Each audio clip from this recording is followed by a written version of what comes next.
పెళ్ళైనా పండగైనా వేడుక ఏదైనా పట్టుచీరల ప్రత్యేక వేదిక వారాహి సిల్క్స్.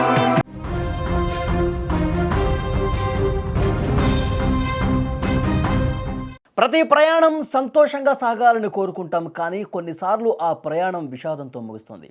నిమిషాల నిర్లక్ష్యం, అతి వేగం లేదా అకస్మాత్తుగా జరిగిన పొరపాటు తీరని కడుపు కోతను మిగులుస్తున్నాయి.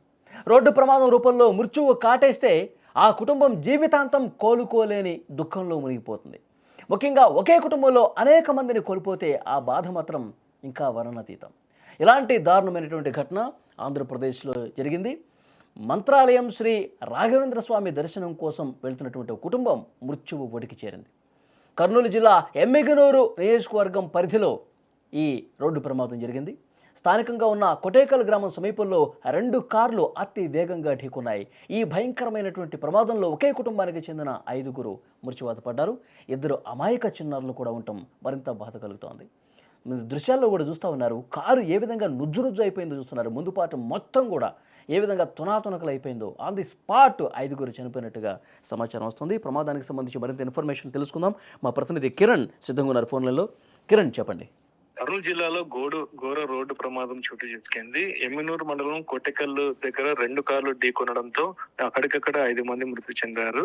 మొత్తం మీద పలువురికైతే గాయాలయ్యాయి. అయితే కర్ణాటక రాష్ట్రానికి చెందిన కోలార్ జిల్లా చిక్ ఓసల్లి గ్రామానికి చెందిన వారు మంత్రాలయంకి దర్శనానికి అయితే బయలుదేరి వచ్చారు. అయితే ఎమ్మినూరు సమీపంలో ఉన్న కోటకల్ టర్నింగ్ వద్ద ఎమ్మినూరు నుండి ఆదోని వెళ్తున్న ఫార్చునర్ వెహికల్ 2 కార్లు కూడా ఢీకొనడంతో ఈ ప్రమాదం చోటు చేసుకుంది. ఈ ప్రమాదానికి కారణం అయితే తెల్లవారుజామున పొగమంచు కారణం అని కూడా పోలీసులు అయితే భావించారు. ఈ పొగమంచు కారణం వల్ల కూడా ఈ ప్రమాదం జరిగిందని చెప్పేసి అయితే ఆడైతే తెలుస్తుంది.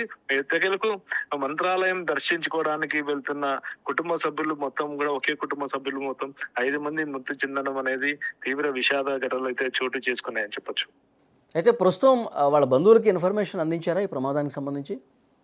బంధువులు అయితే ఇన్ఫర్మేషన్ అయితే బంధువులకి అందించారు. బంధువులు కూడా బయలుదేరినట్టు తెలుస్తుంది. అయితే కర్ణాటక రాష్ట్రానికి చెందిన వెంకటేష్ కుటుంబ సభ్యులు ఏదైతే డిజైర్ వాహనంలో అయితే మొత్తం 7 మంది అయితే కుటుంబ సభ్యులు మంత్రాలయంకి అయితే దర్శించుకోవడానికి అయితే బయలుదేరగా అందులో ఒక 2 పసిపిల్లలు ఉన్నారు. మిగతా 5 మంది అయితే పెద్ద పిల్లలు ఉన్నారు. అయితే దీంట్లో మొత్తం 5 మంది చనిపోయారు. 2 తీవ్ర గాయాలు అనేది తెలుస్తుంది. వెంకటేష్ కుటుంబ సభ్యులు వీరంతా అయితే ఈ 2 వాహనాలు ఢీ కొట్టడంతో రిజర్వ్ వాహనంలో వాళ్ళకి ఒకటే ప్రమాదం జరిగి 5 మంది చనిపోయారు. అయితే ఫార్చునర్ వాహనం ఢీకోవడంతో ఫార్చునర్ లో ఎయిర్ బ్యాగ్స్ ఓపెన్ కావడంతో అక్కడ ఫార్చునర్ వారికి స్వల్ప గాయాలతో వాళ్ళైతే బయటపడడం అయితే జరిగింది. ఇప్పుడు ఈ ప్రమాదంలో కార్ అయితే నుజ్జు కావడంతో మృతదేహాలు అలాగే చిక్కుకుపోయాయి. ఆ మృతదేహాలు చిక్కుకున్న వారిని బయట తీసేందుకైతే సహాయక చర్యలు అయితే చేపట్టారు.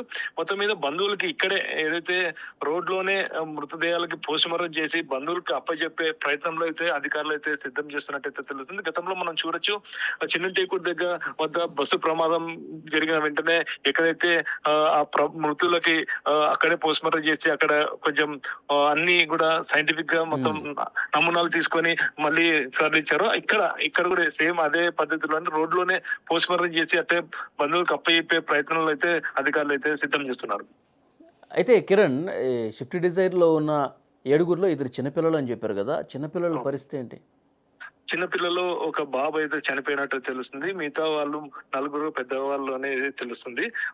మెట్టగలు ఒక బాబునైతే మృతదేహం బయటికి తీశారు. మిగతా మృతదేహాలు 4 మృతదేహాలు అక్కడే ఉన్నట్టయితే అధికారులు ఇంకా సహాయక చర్యలు చేపట్టారు. మృతదేహాలు చిక్కుకున్న మృతదేహాలు తీసేందుకు ప్రయత్నాలు మొదలు పెట్టారు. కిరణ్, పోలీసులు ఏమన్నా అఫీషియల్ గా ప్రకటన చేశారా? పొగమంచే కారణం అని చెప్తున్నారా, లేకపోతే ఏమన్నా అతివేగం, నిర్లక్ష్యం ఇవి ఏమైనా ఉన్నాయంటారా? అంటే ఇక్కడ ఈ ఎమ్మినూరు దగ్గర ఉన్న కోటకల్ దగ్గర ఈ మలుపు అయితే చాలా ప్రమాదకరం. ఈ మలుపు వద్ద చాలా సంఘటనలు అయితే ప్రమాదాలు చాలా చోటు చేసుకున్నాయి. ఇదే మలుపు దగ్గర ఆ మలుపు కూడా ఒక కారణం, ప్లస్ పొగ మంచు కూడా ఒక కారణంగా తెలుస్తుందని చెప్పి పోలీసులు అయితే భావిస్తున్నారు. ఈ ప్రమాదం స్పీడ్ కావచ్చు, ప్లస్ పొగ మంచు కావచ్చు, 2 కూడా ప్రమాదానికి కారణమని చెప్పేసి పోలీసులు అయితే భావిస్తున్నారు. ఓకే కిరణ్, అది ఈ ప్రమాదానికి సంబంధించిన దృశ్యాలు మీరు స్క్రీన్ మీద కూడా చూస్తూ ఉన్నారు. ఎంత హృదయ విదారకంగా ఉన్నాయి చూడండి. ఆ కారు మొత్తం కూడా డిజైర్ కారు వైట్ కారు పూర్తిగా ముందు పాటు నుజ్జునుజ్జైపోయింది. అందులో ఉన్నటువంటి మృతదేహాలన్నీ కూడా ఎక్కడికక్కడ ఇరుక్కుపోయి బయటికి తీయటానికి కూడా కొంత కష్టంగా ఉన్నటువంటి పరిస్థితి కనిపిస్తోంది.